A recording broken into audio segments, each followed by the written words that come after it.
APPSC తీరుపై మండిపడ్డారు సాహితీవేత్త Yarlagadda Lakshmi Prasad. UPSC, RRB సైతం ప్రాంతీయ భాషల్లో పరీక్షలు నిర్వహిస్తుంటే ఏపీపీఎస్సీ మాత్రమే ఇంగ్లీష్ భాషలో ప్రశ్నాపత్రం ఇస్తోందంటూ ఆయన ఆగ్రహం వ్యక్తం చేశారు. దీనివల్ల తెలుగు మీడియం విద్యార్థులు ఇబ్బంది పడతారని ఆయన ఆవేదన వ్యక్తం చేశారు.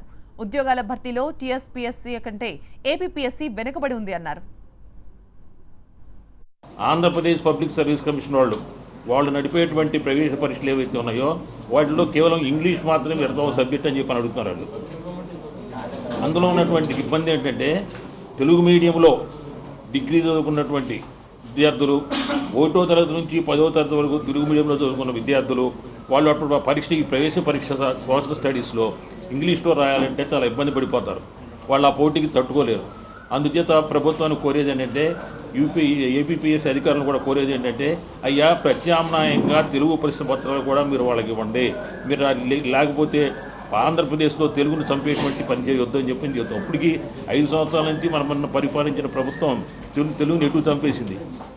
ఇప్పుడు ఈ ఉద్యోగాలన్నీ కూడా మన విద్యార్థులు రాకుండా పోయేటువంటి ప్రమాదం ఉంది. కాబట్టి ఆంధ్రప్రదేశ్ పబ్లిక్ సర్వీస్ కమిషన్ వాళ్ళు, ఆర్ఆర్బీ వాళ్ళు, అదేవిధంగా యూనియన్ పబ్లిక్ సర్వీస్ కమిషను ప్రాంతీయ భాషల్లో పరీక్షలు నిర్వహిస్తుంటే మన తెలుగు రాష్ట్రంలో ఇంగ్లీష్లో ప్రశ్నపత్రం ఇచ్చి మన పిల్లల్ని ఇబ్బంది పెడుతున్నారు.